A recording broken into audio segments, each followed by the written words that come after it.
Warning: this program contains images of people who are deceased.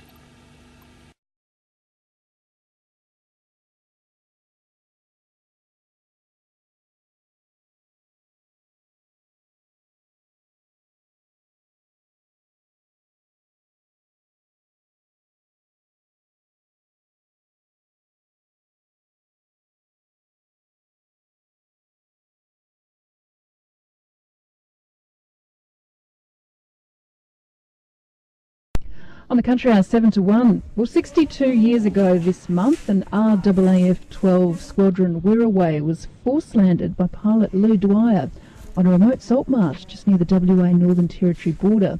The story's become a new feature of Kununurra's Historical Museum, and volunteer Mario Kolk, along with a number of local pastoralists, has assembled wreckage salvaged from the marsh. Our reporter Adrienne Francis spoke to Mario with the sounds of the hit Wirraway song Bless 'Em All, sung by George Formey in the background.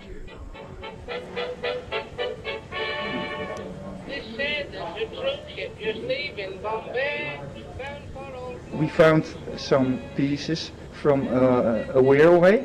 When we came home, we started to investigate and find out that it was the A2062 that force landed on the 20th of March 1942. We found 3 canopies.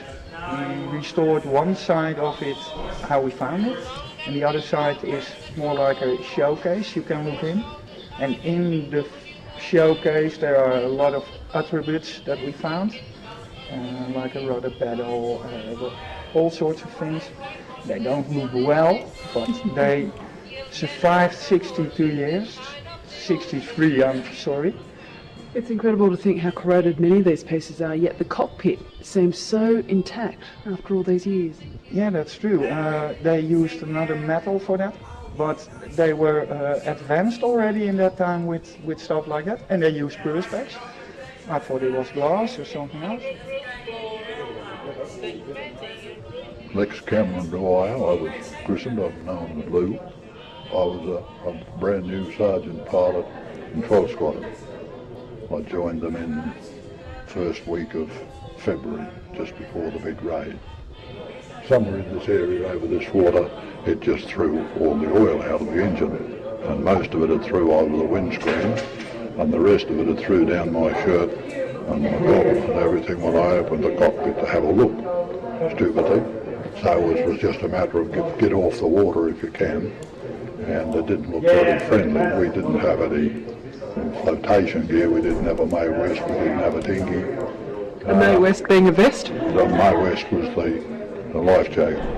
See, our life jackets were K-POC. The American ones were rubber, inflatable rubbers. They were rolled up around here and that they were known as Mae Wests. Now, what station did you end up force landing on? We landed beside what actually becomes an island when the water comes in. The manager from Lejeune Station came over to Carlton Hill. The Carlton Hill manager was in Wyndham, floodbound, so he organised by pedal radio and told us head stockman go where the fellow broke his leg, which was 7 years before. They rode out and we walked about 23 miles.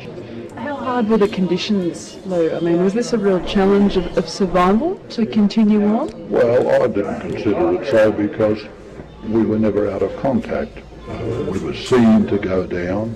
We were seen wounded and flapped our arms to show that we were okay. They knew that.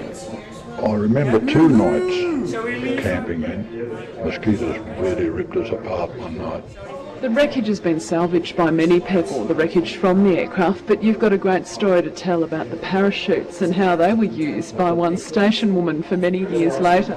Well, the parachutes all went to Ningring, and in 1986 I met up with Jack Martin's widow, and she told me that this is 86, it was only very recently that she'd stopped using the underclothes she'd made from the parachute. Must have been very good quality parachutes. The best silk.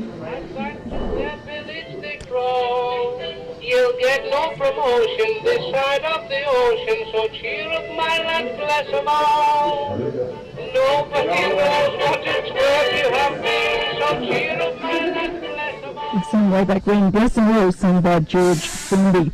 And we heard from Lew Dwyer, a pilot in RAAF 12 Squadron Wirraway, and before him Mario Kolk, talking to our reporter Adrienne Francis.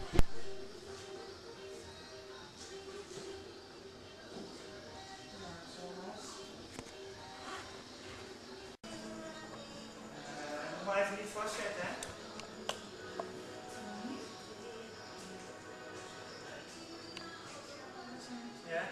Yeah.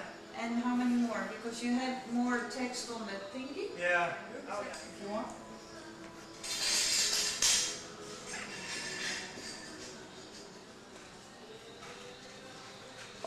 Ja, maar dat ga ik pas doen. Als we dat gaat kijken. Ja, dat is prima. Maar daar ga ik weer Ja. Maar we kunnen alvast plaatjes vastzetten hoor.